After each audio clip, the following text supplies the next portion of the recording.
your question before. No. Um, so I'm following up with Katie. And you are in Ireland today, right? Right? Yeah, yeah, yeah. Okay. And it's actually Just beautiful and sunny. Yeah. good. It's the same where I am, just outside Sedona. But you started to ask me a question, and I want to make sure that we are recording this for posterity and to share with others. And so let's get back to your questions and kind of pick up where we left off last time. Yeah. Well, can I ask the same question I just asked?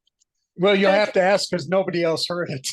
okay, so I'm very curious about what it was like during the solar eclipse time. And what I mean really is a couple hours before and then after, like the day of and the day after, kind of what it was like the energy, how it affected your body, and just being in the atmosphere. I'd like to say that I noticed something different and tangible, but quite honestly, I didn't. And I don't Hmm. want to say it was much ado about nothing. Let me put this into perspective. The area that I'm in, just outside Sedona, is already elevated energy. And so, really, unless something markedly changes, that kind of vibration's already high where I am, and I just kind of slip in and out of it depending on how much other third dimensional white noise is around us all. So I'm not a good barometer for any changes that might have taken place because I was already in a highly charged, highly energetic place to begin with. And I was going through some other changes just having to do with my own journey that I had catapulted into a whole another spectrum like the week before last anyway, when I decided that I was supposed to be focusing on my own flame for a while. And when I did recognize that and started to do, in fact, that, wow, things opened up and then new people continued to come my way. Look at how we connected. And I just Yeah. went through the list before, we went live with other people that it's amusing to think that I've been trying to catch up and make sure that I'm accommodated people when I've offered to do these Zoom sessions. Because it's one thing to kind of text back and forth.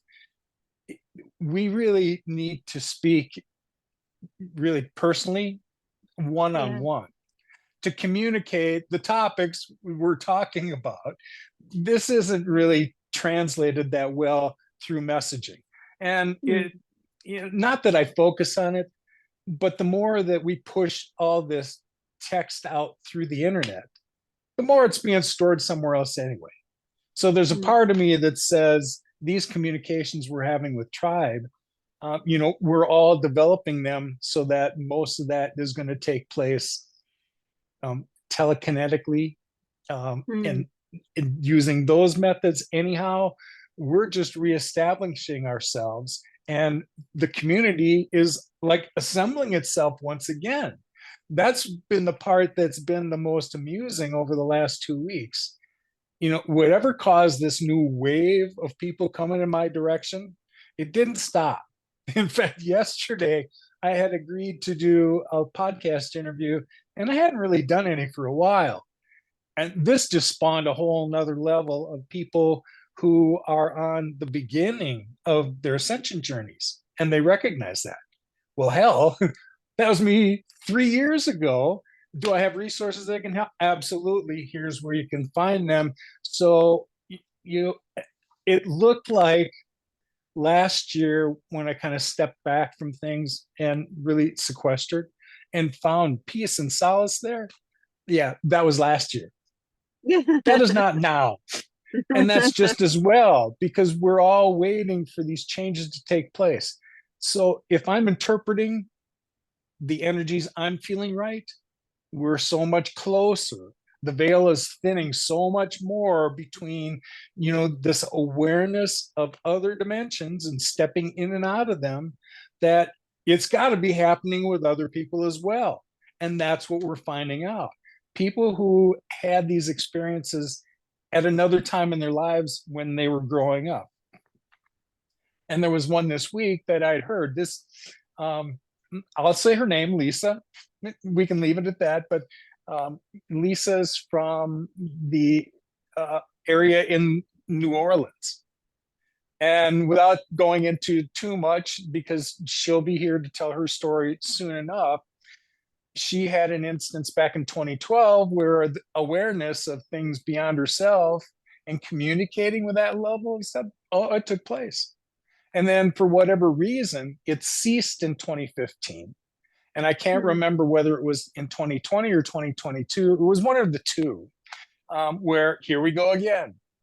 And so now when that begins, this is not a topic that you discuss within her family. And if Hmm. you can imagine, she's sixth generation where she is in. So her family is nested. She has like Yeah. 24 cousins. Anyway, Wow. um, you are just like me when it began happening. I'm looking for touchstones. Hmm. What I was last night during the interview, it occurred to me that the reason I started to tell the story about Telos right after wasn't to tell the story about Telos and get attention toward myself. I was looking for some touchstone who could help me understand what the hell just happened with me. And looking back at it, um, it probably leaked out sooner than it should have for the impact of the story to be told properly. I Hmm. hadn't assimilated any of it. And within three Yeah. weeks, I'm trying to explain to people what happened to me. And looking back, I wasn't prepared in any way to do it. But, how else do you get help? So these instances where tribes showing up again, it's people who have had a sense of this type of awareness beyond themselves prior to now. And for whatever reason, here we go again. But now we found a tribe. Wow, here's a Hmm. place where we can go have these conversations, and no one's going to risk. In fact, they invite me to talk about all these wild things because they're not all that wild. When Yeah. you start to step into the things and the densities of things that we can experience now, it's it's got to be happening with every human being if you're paying attention. Hmm. Yeah. I was listening to Dolores Cannon. Do you know who that is? I do. Yeah. I was listening to an interview she did. She looked older, so I actually don't know when it was. And yeah, it's so interesting. When she was talking about New Earth and kind of what would happen, what will happen, that the people it doesn't happen for, and the people it does happen for, they won't know. They won't even know what happened because the frequency, it's just the frequency shift. Yes. It was It, interesting. we're getting used to communicating at that vibrational level where all that takes place. So Mm, you're absolutely right. We're getting acclimated to these new conditions that are being presented to us. We're getting used to it.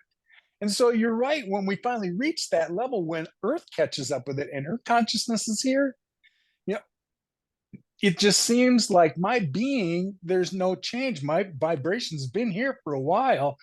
When you start to look around now at all the other white noise that used to be in a lower density, that is what's gone.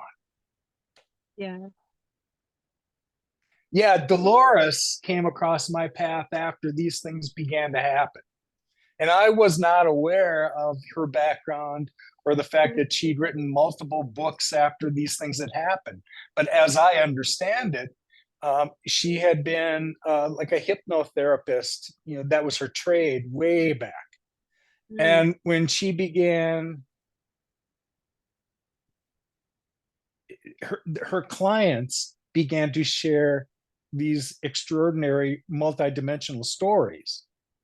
And she mm, was beginning to assemble this archive of all these experiences her clients were having. And through that experience, she was developing her own tools to be able to have them herself. So from there, she developed this QHHT process and trained others so that, she had a gift that she understood how to use. She was going to help others gain the same perspective and the ability to use that. And it's her daughter now who has, kind of perpetuated what she started. And there are a lot of people I've met, several practitioners that are um, proficient in that particular modality. And I've been in 2 sessions with them. They're legit. Yeah. Yeah. Yeah. I have a good friend here who does that work. And I was in London for a while, and there I met a lady who I did a couple of regression therapy with her. And yeah, she said she studied under Dolores. And it was very interesting because one of my experiences was I was going down, I don't know, it's like a hall that just in my memory now is like a short hallway. I opened a door and there were loads of like fairies and flying things, but beings and things, and I just couldn't handle it. I was like, shut that door. It was just like, and then when I heard that Dolores was like believed in aliens, and like my therapist was telling me this lady I was gone to, and I was just like, I can't handle that. I was like, no, that's not true. It's not real. I'm just gonna, the whole thing was so, I mean, where I'm at now and my awareness of things and how I keep just like opening and opening and opening, just so much has come into my awareness these past few weeks even. And I'm very open. I'm very, very open to it. But I mean, through the people who I've heard speak, and like you said last time when I'm talking about these people, like for instance, David Wallace and a man named Chris Bledsoe, it's just the love vibration. And I trust how that's making me feel. And I trust them because I feel in my heart that that's the truth. And then because of that, then it makes me curious what's going on here, you know? I've been reading a book by a lady called Mary Rodwell, called actually I have it here and I'm just going to show it because I have it, and it literally, you can't put it down. Like I don't know if you've read this. It's probably backwards. The New Human. Um, We all know Mary, and we all have a yeah, lovely soft spot. Here is a really authentic experiencer, and she was one of the first ones that Dave Wallace speaks about his connection with her and how they met and they developed a bond. And it was through that connection that I, came to know who Mary was and have a lot of respect for her in this community because I got pulled in this community. When I started to speak, I was naive and I didn't know who these people were. I just had this idea of, paying attention to the metaphysical side of ourselves, opened up some other things. And it sounds like these people had that elevated perspective that I was getting, and I was hoping for nourishment through your connection with them, right? Yeah, it ain't like that. There is a small portion of those people who show up for these things yeah, that are driven by that instinct inside of them, and it comes out authentically and pure, and it's true in your heart, just like you explained. But the others, and I'm not saying that they didn't experience extraordinary things. mm, To me, my interpretation, my observation is that their ego got the better of them. And mm, now that they realized that they've got some attention toward themselves as a result of this, that is now their intent. And the message gets muddled. And yeah, when I see it, I tune it out immediately because, look, I have my own ego to tame. I don't need to listen to anybody else's. in that there are pieces that we get during energy exchanges with others that I appreciate more and more now. Um, but I'm really picky Mhm. about where I invest my attention and my time and my energy. And it's not that I don't know I'm connected to everybody else, but I'm no longer going to stop and try and course correct you. That's not my job in the first place. And I have my own course to Yeah. keep corrected. So that's where my attention has been drawn to over the last week, 2 weeks. And really, what has happened and the people that have come out of freaking nowhere, same mentality, same. I can recognize in every one of them places along my path where I can see where you are because I was there once. And it's a wonderful thing to see. It tells me that if this is affecting these others like we thought they were going to, it's just indicative of how much closer to this actual shift unfolding than we really thought that we were. Mm. Yeah. Look at just when I listen to your discussion Mm. about what your mindset was before, and I heard Mm. you say, yeah, that can't be true. Well, based on our conditioning and what we thought we knew, we thought what we had Mm. absorbed, this doesn't align. So if I'm going to limit myself to what I'm hearing based on what I have in my head, you're right, I can't grow any further than that.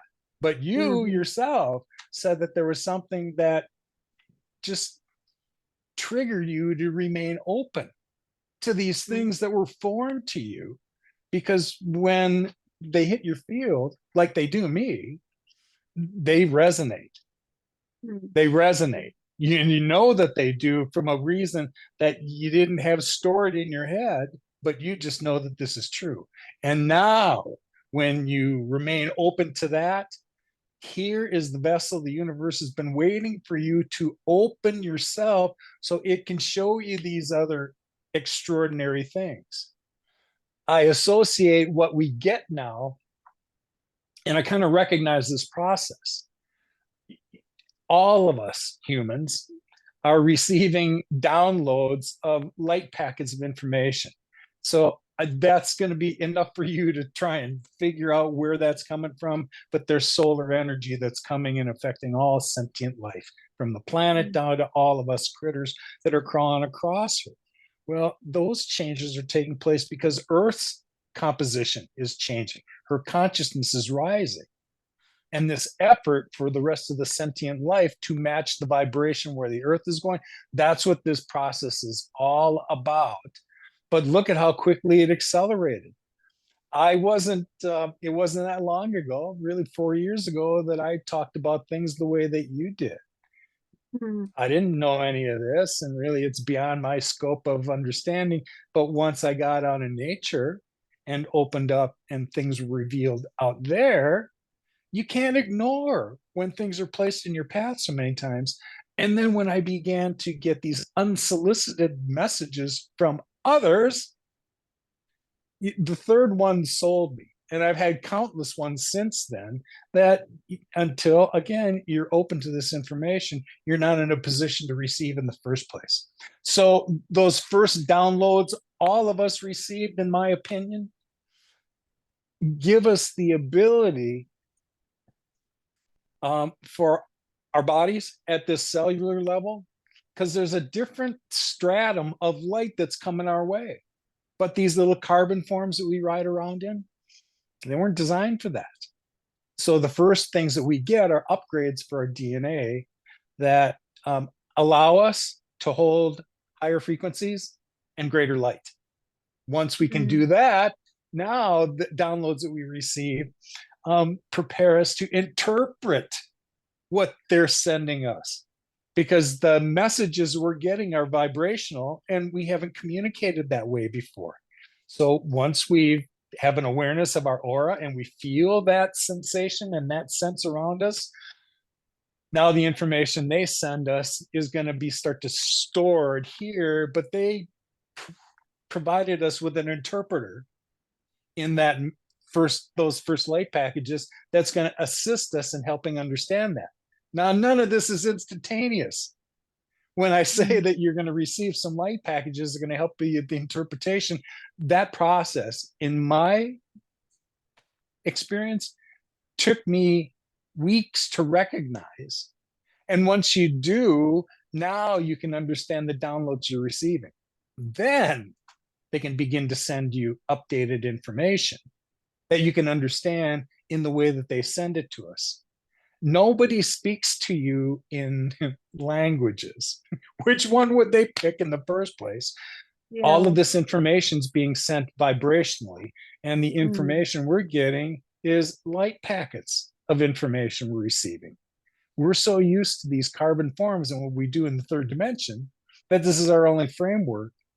So, these opportunities to kind of enlighten you to other things to expect, that's what seems to be coming out now.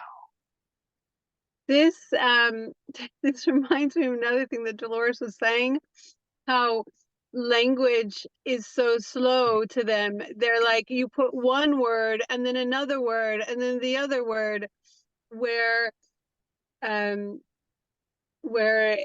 they said to her, think of Christmas. When you say that one word, there's a huge amount of meanings behind it. You think of all the different, there's so many different things, and to each of us a different thing maybe, and so you're thinking of all those things in that one thing. And she says, this is the way they communicate. You have the one thing might mean a huge block of something, and then Yes. those, so that it's a bigger, like you said, in a light package, and there's a frequency, and then there's more behind it. I just remember David Wallace talking about the maths and how slow our maths are, and you should just sorry, in Ireland say maths, so I always switch my English one way or the other, but it's math to us, but it's math. Maths always sounds funny as a plural word to me. I'm got used to saying it because my daughter takes maths and not math. But yeah, how the math works is that we're just so slow, and it's all the equations, you have to write everything out, when you could just write like an X or a star, and that could mean that huge amount of stuff, and then you can just go get by so much quicker in this kind of language, that kind of way. Yeah, when he started to, I love that you refer to Dave, because Dave really illuminated a lot of this stuff for me, especially on the information we're receiving. And if you focused on when he talked about the light packages we're receiving, and I heard that from Dave right before a channeling I had with Yed Maya, which explained something that she was explaining that was happening during the process. This idea that light codes are coming in almost like a compressed fashion. And I see that, if you were to turn it, it looks now like a sigil. So there's a symbol behind what's in there. But as Dave pointed out, if you were to see this light when we got it, it's this long thing behind it. If you saw the fourth dimensional version of this, you would see it's not like marks on paper. It has dimension and it holds codes. And so, like you explained, there was a reason why when hieroglyphics were developed and that way of communicating were developed, you see it around you all over the place. Dave's talked about it often when we looked at symbols, and a sequence of symbols, when they were combined, could mean a variety of things when you understood the nature of what the symbol itself meant. So, in my opinion, when humanity got themselves into the biggest trouble is when we began to articulate using words. Yeah. That's why I'm resonating so much when we're going back to sound and color and symbols and vibration. Here is the way that we'll be communicating in the future, because this kind of communication between you and I will not take place using this language. Yeah, and it's so interesting. Like even just in our third dimensional selves, people understand this already. You go into an office meeting, you go meet a friend out. They're what you're seeing, feeling, sensing before they've said anything, and then they say something different than what you're sensing. You can already tell what's true, what's not true. People know this already. It's so interesting, isn't it? It is. Mm, Um, it makes you just stop to really consider what's important. And then you realize that a lot of this communication I'm having with people is very shallow and it has nothing to do with other than people's like their cosmetics. It blows me away when I understand that what we put out is our contributions to the universe, right? And so when I look at social media and I look at the nature of all these memes and the things that people are sharing out mm, there, I ask myself, so that's your contribution? There are those that I don't understand the like there are people that are compelled, if you look at their profiles, it's just pictures of them. I don't know yeah. why it's just pictures of them, but that's when I ask, is this your contribution? I'm not quite sure why you keep taking pictures of yourself. There's got to be more to you. And again, I just lose my interest. I send you love and light, but I already know what you look like, and I'm not really looking for details and changes that you're having. Um, the social media is probably the biggest cause for the perceptions that we have all made. I remember the things that I absorbed when I was younger, when I went to Sunday school class and to church with my parents. And well, I didn't grow up with my parents, I grew up with my grandparents. So that's a whole nother dynamic of, where we get our information and school and the pocket of friends that we had and the things that we did was totally different than the nature of the things and the speed of the communication which we had things now. When I was first made aware of the internet, it was early in the stages. When I first saw the World Wide Web in 1995, I started to envision, oh my God, that idea of having instant communication, here it is. And I thought of all the lovely things it would deliver for us. I never thought of all the other bullshit it was going to perpetuate that would just clog up the real information you were trying to get to. And it just added another layer of Yeah. scrutiny that I would have to put against everything I got. Oh, yeah, you can get instant information, whether it's accurate or not. Here's where the rubber meets the road. And we didn't Mhm. have to deal with that when I was younger. Um, it's a curse and a blessing as I Mhm. see it, but it's indicative of when technology rose so quickly. As I've been looking back at history and trying to figure out what happened when, you got to go back past our calendar and when Christ was born, and we kind of just started the AD from there. Um, but even if you did, think of what it was like in the pictures that you've seen when Christ walked on the earth and what Jerusalem was like and Israel and it wasn't this kind of technology.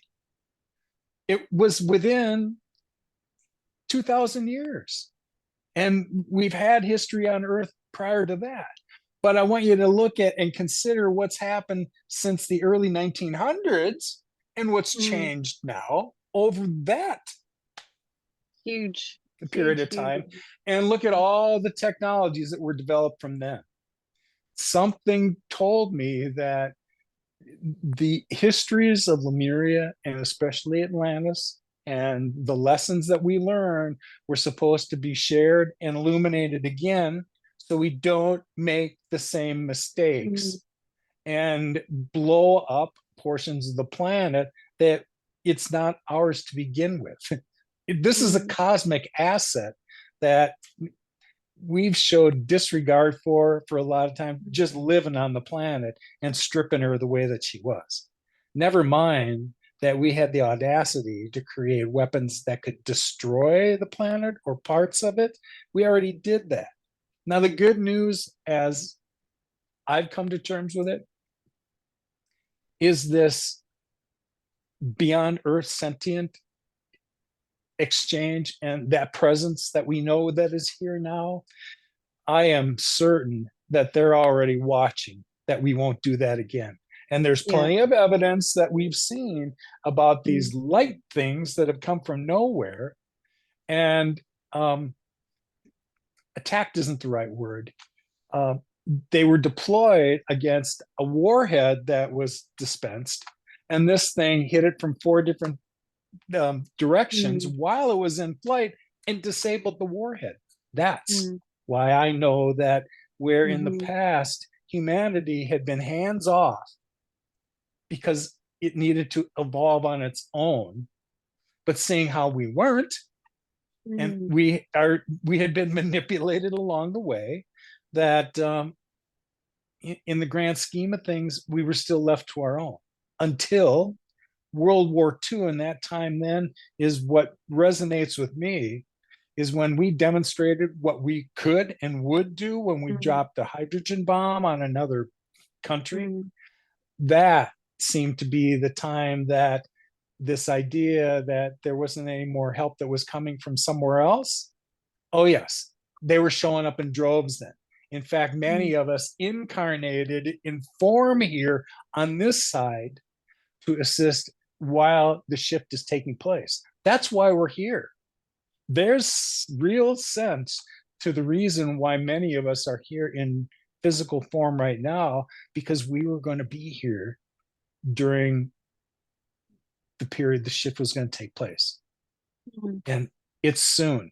Look at all of the evidence, all of this electromagnetic energy coming from the sun with an electromagnetic shield around us that's deteriorating, and the elevated amount of stuff that's coming off the sun during solar maximum. It's just a matter of time that mm. her vibration match rises and stays there. And here we are in our new element. Yeah. You're right. It'll almost seem like you see this scenario in one moment, and in the next moment, Mm, I'm in a different environment. We do that now. People that are able to astral project and, bilocate, we already have experiences, being in this place and traveling somewhere else. So it's not that that idea is impossible. Start to wrap your eyes or your mind around the idea and make it your intent to start to model your life that way, because you have command over those things right now. And man, every time I hear somebody else's story about some kind of new magic, it just tells me the veil's thinning even more, because you mm, wouldn't be able to talk about or experience the things you are without that taking place. mm, The energies that I was used to in Shasta first that were so profound, when I found them somewhere else here in Arizona, that same kind of elevated energy, that surprised me first, and I had to get used to it. But I was used to having those experiences out in nature where there's no one else around to disturb it with any white noise. Now, what's shocking to me is where I am is on, it's not a major thoroughfare, but there's traffic that goes by the house often, and there's animals that live, in the lots adjacent to the place. These elevated multidimensional things are happening in this environment.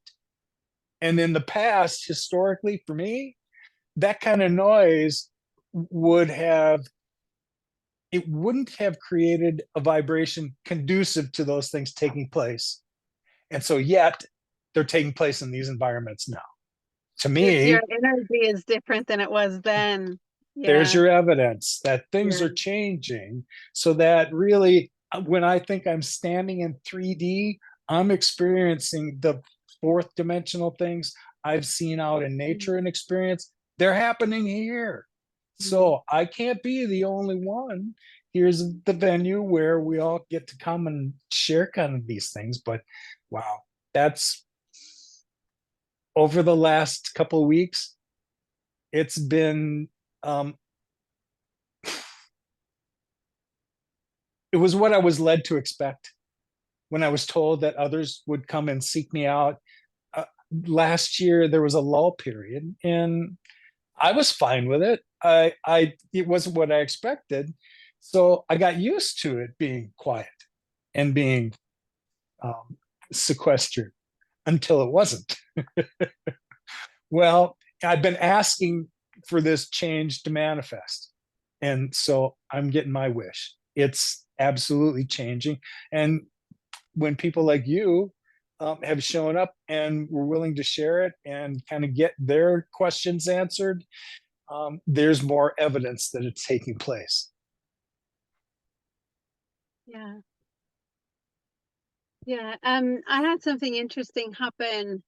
Um, I did a meditation. That's a guy who does, who's in Australia, and he has these meditations, and one was to meet your soul family or something like this. And so I was doing this meditation, and he goes through maybe four or five of these like beyond or sentient kind of beings and peoples, and he just kind of says to connect in with each one as you're going through. And so he says, like, I wouldn't know anything. I would know nothing about any of this at all, nothing. And so, like, I would have been like, I heard Chris Bledsoe speak, and I heard David Wallace speak, and then I heard you speak, but then there might have been one or two here or there that might have resonated. But like, I just try not to like look for that stuff because of, like you said, there's a lot of stuff out there, and some of it is interesting. Anyway, so he said the word Palladians, and I felt this like huge energy at the back of my head, like huge, beyond chills and tingling. It was like inside my head, but it was the back of my head, and it might have gone down my spine a bit. And then he said Syrian, Orion. There's two A words as well, and Andromeda or Andromeda and Arcturian. Arcturus. Yeah, so those two is zero, not a thing. And then he said the word lyra, and oh my gosh, my body jumped. I had a huge smile went on my face like that, and my heart was so happy. Like there was so much joy inside of me, and I could see. Now I don't know anything about this. I know nothing. I knew nothing. I looked it up after, but I could see when I was a kid, I watched this program called Zoobly Zoo, and I think it was like an Australian thing, but the people they dressed up as characters, there were a couple of characters that were cats. And then I remembered my own cat when I was a teenager and his paws and the different things about him. And then this cat, a different cat figure or person or something, that I thought was from that Zoobly Zoo thing, but then I couldn't find it. It was like she was dressed in white and she had a green top, and a couple other things with cats. And but anyway, regardless, like I didn't know what the cat thing was. I didn't relate it, but there was lots of cat stuff, and then just the happiness, like this is it. Like I could feel this thing, and then he closes it off, and then I looked up um what Lyran is, what the Lyra thing is, and it was so interesting. What's happened afterwards? What's happened afterwards is kind of strange because just in succession, I'll end up watching a YouTube video on a Lyran thing and then go to the next thing. And then I was watching Dolores today, but everything seems to add on top of each other or connect or be in sequence somehow. And then the day after this happened, the day after this experience happened, my husband had, my husband would not be spiritual in every person's spiritual, but he would not be, he'd be very cynical. Let's just say that. He parked the car and took a walk after dropping my daughter to Scouts. And wherever he was, he had taken the walk and then came back to the car. He had a rest in the car first or something. And he had, wherever he was, there was like a hedge. And then there were like these holes in the hedge. And then there were loads of these orange and strange colored birds coming in and out. And he said one of them sat at the mirror and was poking himself in the mirror. And then just the funny thing is the Lyran connection is there's the cats and the birds that either, but I just found that fascinating. You know, what I've learned about the Lyrans, and Judith Kusel is a South African woman who has written many books. I think she was a librarian before of some kind of regard and did a lot of international travel to, know what she was talking about. Anyway, she wrote a book called Why I Was Born in Africa that was eye-opening for me. And she understood a lot about Earth's development and the resources that came during that time. So when you mentioned Pleiadians, well, Pleiadians resonates with me, and it always had from the beginning. When I came to an understanding of when Earth, it was finally determined Earth would be a life supporting being, that the Galactic Federation called upon the Pleiadians first because they were master botanists, and they came and built out the mantle for the property or for the planet. It was about the same time that during the Wars of Heaven, the Lyrans had lost their planet. It was made uninhabitable, and they moved to Sirius, where they were welcome to continue their evolution.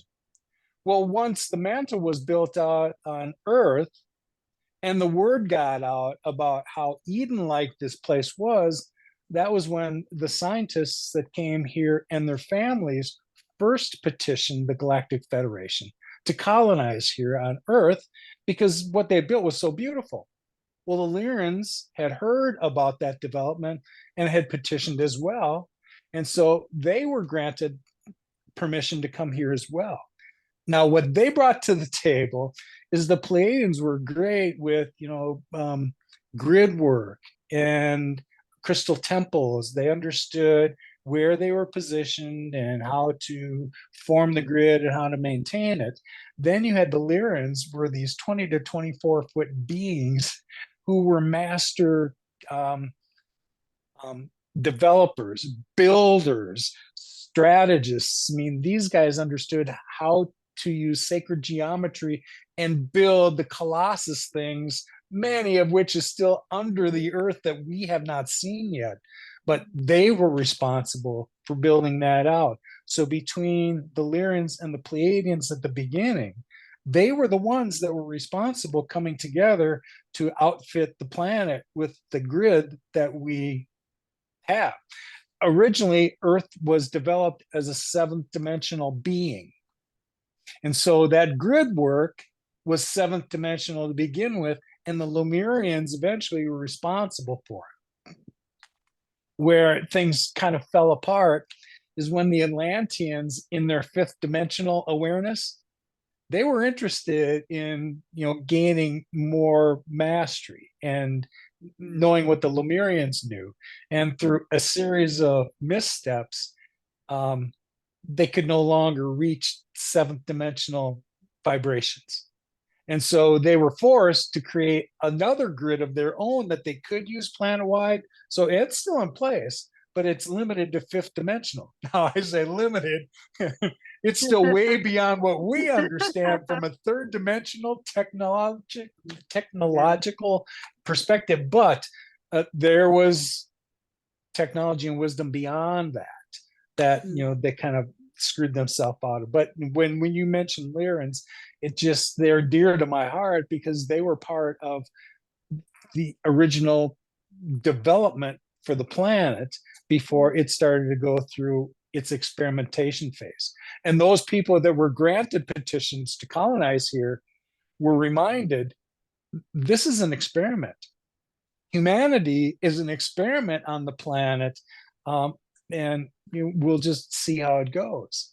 But then over time, as we've talked about, humanity had been manipulated along the way for purposes, and some people know about that, some don't. I don't dwell on it, but I recognize that it happened.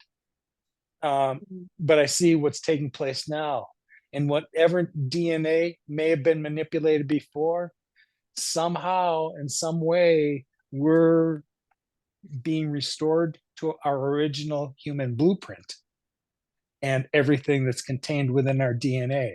So those other 10 strands of junk DNA that we've been carrying, they're about to be activated. And all of the information you've been carrying around in all these incarnations is about to be given back to you. It's incredible. Hmm. Yeah. After that happened, like even the morning after, I felt like I was more whole in myself, like I was more complete. I understood something. Um, yeah, like I did see a video on YouTube about Lyrans, and there's a few things here and there about it, but um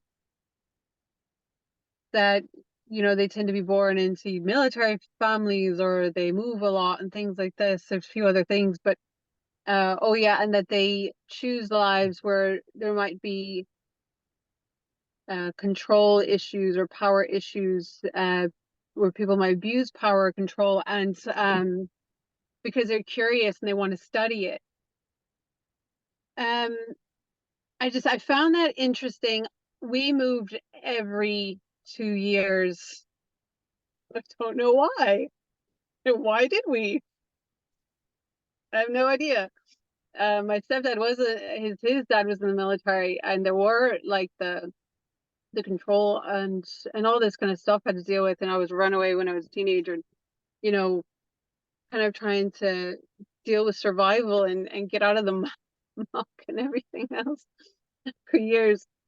But you know what? When I heard the thing about the Lyrans and about people who have that soul family, that they would have moved around a lot, like that just made me feel like, oh, I belong somewhere, or this makes sense. Like definitely makes sense where you don't feel like you're quite at home anywhere, just like traveling. Um, yeah. It's almost normal to be nomadic. But Yeah. you're right. It's like I, I relate because I was in the hospitality business. Mm. And I was told earlier, really, if I wanted to move up the ladder, I had to be willing to relocate. So 9 states later, I've lived in many places in the country. And, you, at first, you're concerned that you're never going to lay down roots. Well, Yeah. my nature isn't like that. And looking back, I'd created my own pot of a family in each one of those communities I'd been in. Mm. And so when I go back, I certainly have pockets of people that I knew. But the nature of hotel people is that we never stay in one place for very long anyway. So we've all scattered everywhere, and there are very few places I can go now where I can't run into somebody that I certainly knew from somewhere else. I think it's all part of a greater plan. Mm.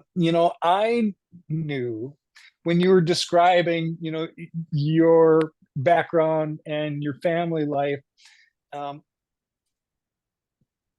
keep in mind that you chose these Yeah. circumstances for this Yeah. incarnation. You chose your parents and you chose all of this. And when you start to look at things from that perspective, um, it's not that you're struggling to come to terms with it. Now you understand some of the things because you never can really understand what this was all about on my path from this perspective until I get here, until I Yeah. can look back at all the things that led up to this. I don't Mm, understand what happened. Now, once you finally get as far down the road as I have on it, you finally have enough experiences to pull together. mm, And now you can finally determine that the things that society and everyone else was trying to tell me, man, they got a lot of it right. But why they stopped where they did and weren't curious enough to go beyond that and the mm, wisdom that seems to be out there for us, um, it just opened up all kinds of other things. And when it was, at first, it was a process of assimilation. And there's a distinction that's come to me now since I started to pay attention to myself and the things that I'm supposed to pay attention to. All along the way, I had been told with the things that I had experienced, there's a period of assimilation to get used to it. Well, mm, now we're out of assimilation and into acclimation. Those things that were new, they ain't new anymore. This is the way things are now. This is the new mm. level of interpretation you have. And we're trying to get you used to it because there's more coming.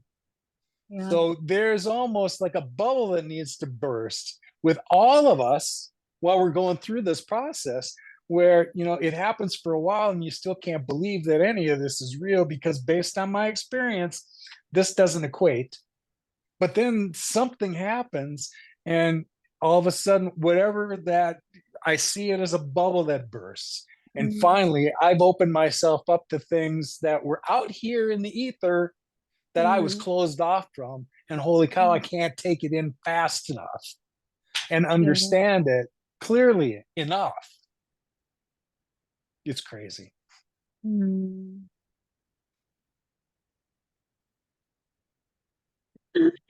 Okay, so before we end this call, just sure is going to end it at some stage. So there are two things I want This is a good to talk. spot. So go ahead. Well, it's not over yet because I need We won't answers. close without whatever two things you need answered. Oh, We'll address them for okay. sure. Now, one is just to share that I was driving through the mountains the other day, and the place I go now, some of the mountains are very old. You know, they're not like the Alps or these kind of mountains, but uh, and I remembered what you said about the Druids, and when was this? It must have been 6 months ago, 8 months ago. I'd passed a forest, and I looked over, and just something in my head just said, "This is where the Druids are." And now this is a while ago, but it's like I knew that. And then around the same place last week, maybe a little further down, I heard it sounds ridiculous. It's like I don't want to say it out loud. To me, it sounds ridiculous, but I know it's true because I could feel it's true. Like I can't even say it. Come on, you got to let it out now. That it just sounds ridiculous. That Bigfoot was calling me to come visit, or it was like it was absolute, like I could see it in my mind and I could hear it with my senses without words. And yeah, but I didn't go into that forest that day. I went to a different place. Well, it was the same area but further away. Um, but even like coming back and passing it again, I still felt that. I think it was very real. Like obviously I'm laughing and acting silly because it just, as a human being coming from, you know, many years ago, I do remember like one of my favorite films when I was growing up.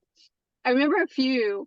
They're really interesting. One was Flight of the Navigator. Do you remember that in the 80s? Mm, And it's a yes. little, yeah, it was a little boy, and he lost like 20 years of time, but he had found this, or this thing had found him, and it was, the spacecraft was like how uh I had heard an interview of someone mentioning how, and it was exactly how you heard them move. Like they just do this, and then they go, and this is like in the 80s.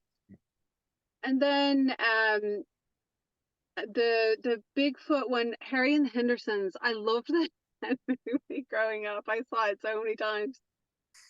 Um, but yeah, I found it interesting. And to me, now I would never voice this out loud. To me, my whole life I've had this stuff happen.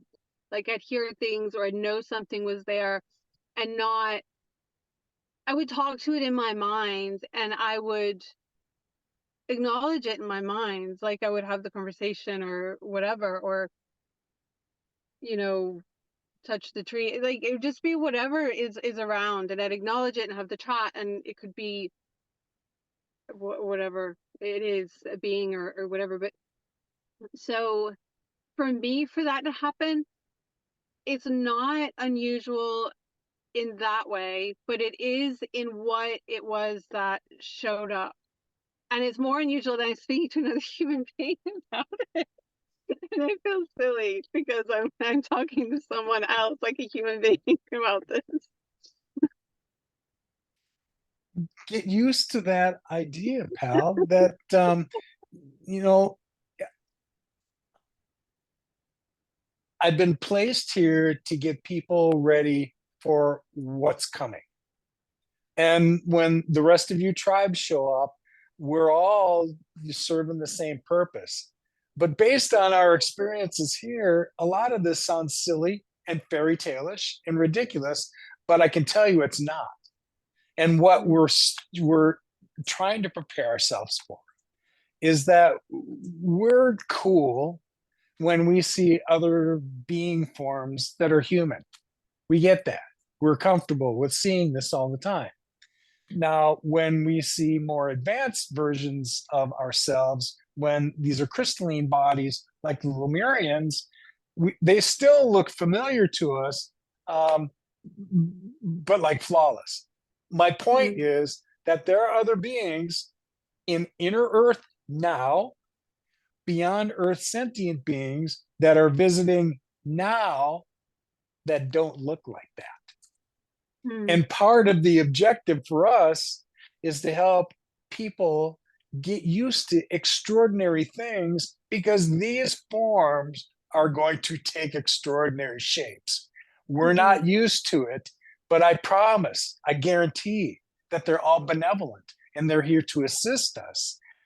But it's going to be natural for our mm, little 3D human beings that aren't used to seeing anything strange and extraordinary, especially based on whatever things have already been pre-programmed into our heads. When we hear the word alien, we have mm, already been predisposed to things that aren't what we're going to experience.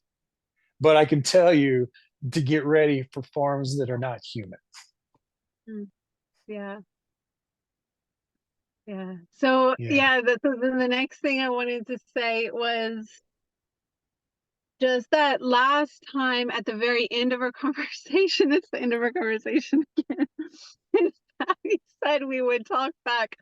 You would tell me, you said, did druids mean anything to me? And then you said that I'll talk to you next time about why you're living where you're living. So I'm curious about that. Well, there's crazy every time druids, elementals, fairies, and sprites, and all the other things you want to lump into that category. To me, every time I hear about somebody that's in like the British Isles, Ireland, and Great Britain, parts of Europe as well, but there's a lot of forestry and inner earth things that occur to me there.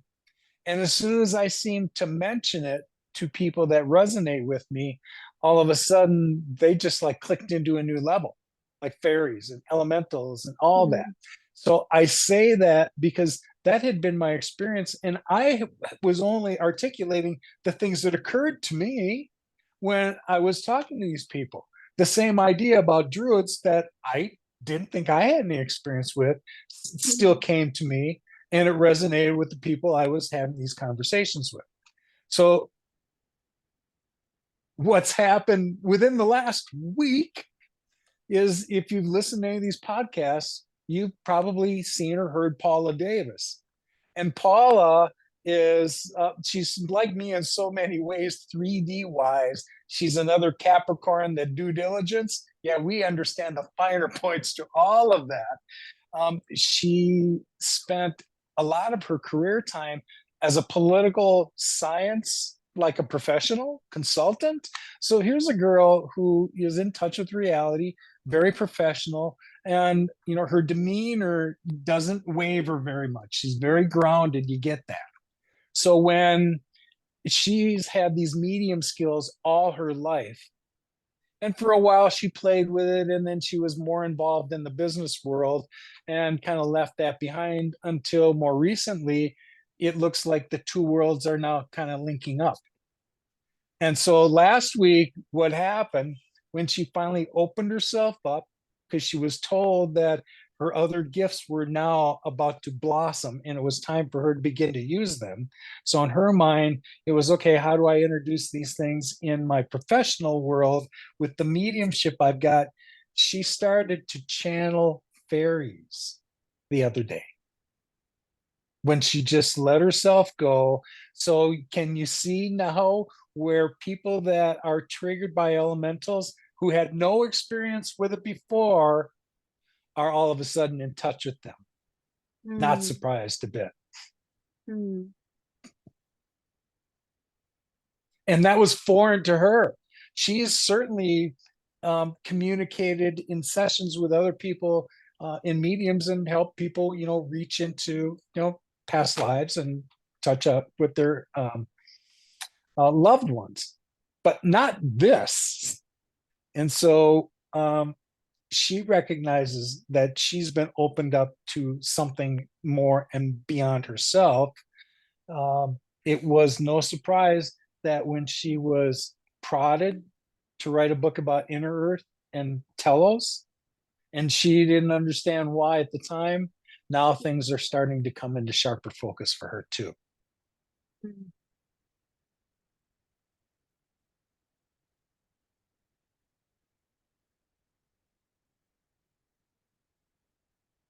Well, Yeah. I think we're She, good for today. yeah, Yes. we're good for today. I'll say one thing. She said something that really resonated, and to me, and this was, I don't know, it was probably an interview 4 months ago or something. But she said that, and I just see it everywhere now. It's so clear. Like I love her in my heart. Like to have this kind of love for humanity, of being able to see governments, people who keep other people in survival mode for a purpose. Nobody anywhere in the world needs to be in survival mode, unless they have life lessons. I don't know, but no government needs to put other human beings in survival mode. Everyone, like literally tomorrow, all world governments could pay for homes for homeless, could pay for everything could be done like this because the money is there. Everything could be done. There's no problem to it. Money's not real anyway. Really, it's an energy frequency. But she said something about this, and then she said what happens when people are brought out of that. They're able to think. They're able to expand. They're able to be. I was watching this new movie called Wish out with my daughter, and I was like, "Oh my goodness, that that's what this is about. Like some of these new movies for children, they're so on point for where humanity's going, and they're expanding children's awareness through myth, like modern myth. I mean, it's actually incredible, some of these things. The one man who is the king represents the governments, and, and not allowing people to have their wishes and taking them away and making people feel like they're, I mean, it's really dawning on me right now when I'm speaking to you about this, but this is like that's that movie there. But I just feel such love in this woman that I've never met, that she could say that, and that she could feel that um about humanity. And I never knew that before. Like I never saw the survival, like here in Ireland. Homelessness, homeless families are, it's gotten quite bad, and it's, the more media talks about it, the worse it gets. Obviously, the problem just grows and grows and grows. But the government could do something about it. You could change it tomorrow. But anyway, yeah. It was going to require a reset. We were talking about this last night on the podcast interview, and there was something that occurred to me early in this whole awakening journey. And that was uh, the notion, first of all, that in order for Earth's consciousness to rise, humanity's consciousness would have to be over 50% to rise our own collective consciousness, and that would contribute to Earth's rise. Yeah, that's not right. Earth's consciousness is a whole separate task. And she's on a cosmic cycle that has nothing to do with our 80 to 100 year cycles here. Nothing. We just happen to be here during a cosmically historic time when she, like every other sentient being, is moving into her new level of awareness. And we just happen to be along for the ride. But again, in order for us to enjoy that new environment, our vibration has to match it, which is why we've gone on and on and on the way that we have from, worlds. I didn't have any awareness of any of this until 2016. But once it's in your awareness, you can't ignore it anymore. And when you start to compare that perspective of the world with our current 3D perspective, you see the bigger picture. And you don't get wrapped up in so much of what we're trying to continually be conditioned by. Yeah, yeah, yeah. Well, there's got to be a more positive note we can leave this on. It's okay, but that's positive too. It is positive. It's a good chat. We had a great chat, and I'm happy that we got to connect, because I think yeah, anyway. We're not done. Here's where we just get clarity when we can finally talk to somebody else about things like you admitted this is not a topic you and your husband share. And so there's still more to our own little personal metaphysical evolutions that only gets triggered when we can have these expressions with somebody else. I've come to appreciate that. You don't get this sequestered in a place by yourself. I thought that was an ideal place to get more information.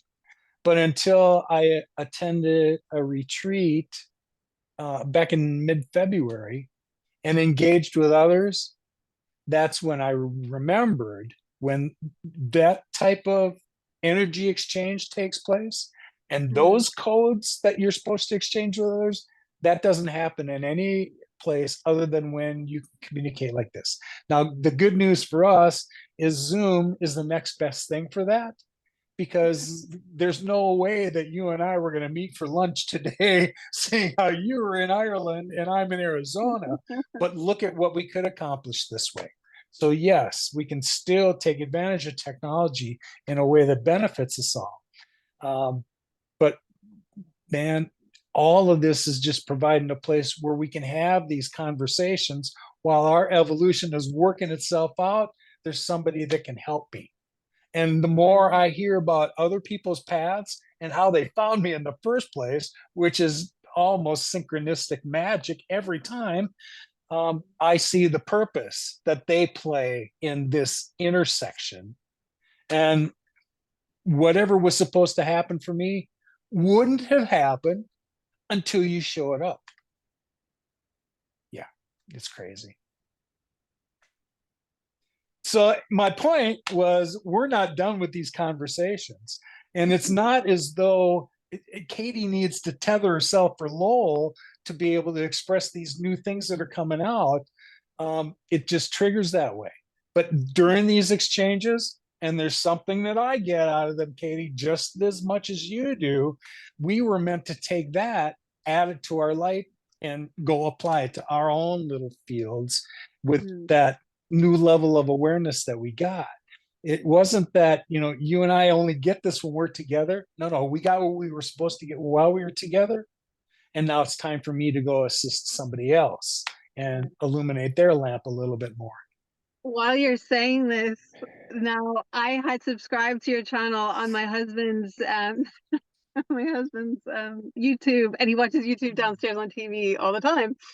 I never do. I might use my phone to watch it if I watch something. It's like you guys or something. But anyway, so I had subscribed it because I was watching a couple things, and the day after Oops. we chatted, and when you so my husband goes down to have his coffee, and he's watching YouTube, and my daughter comes in, and he sees my face.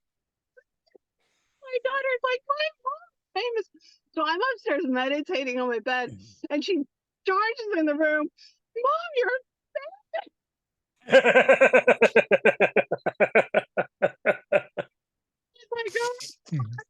I'm like, well, that's that. And she was going around telling all the neighbors. This is so funny. Oh dear. You know what? I don't think my husband watched. I think he kind of fast forwarded to see if he was being talked about. He told me this, and then and I said, Jim, you should watch it. But I don't think he ever did watch it. But anyway, it's these are seeds that are planted. And I yeah. remember coming across that kind of content.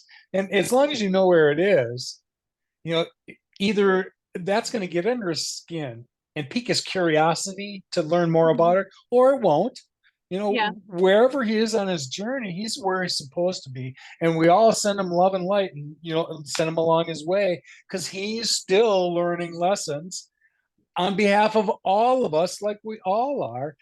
Whether he's in touch with this today, who's to say? But again, just like it triggered your daughter, that was a seed that you planted, and now they know it's out there. Whether they want to pursue learning more about it is now totally up to them. But that's what we love about the whole sovereign nature of this, is that we recognize we're all different. We all have free will. We all have the ability to make our own decisions, and we all support that. Yeah, there's nothing right or wrong in the things that we're experiencing. They're lessons, and they're meant for everybody. So we'll see whether that particular seed plant bears any fruit with your husband. But don't be surprised that you don't look back at this and here's the milestone. We talked about it.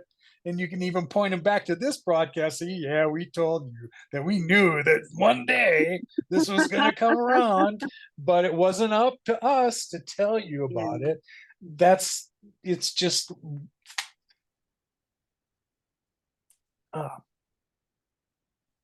it's satisfying to watch the organic process take place, where nobody's trying to shove this down your throat.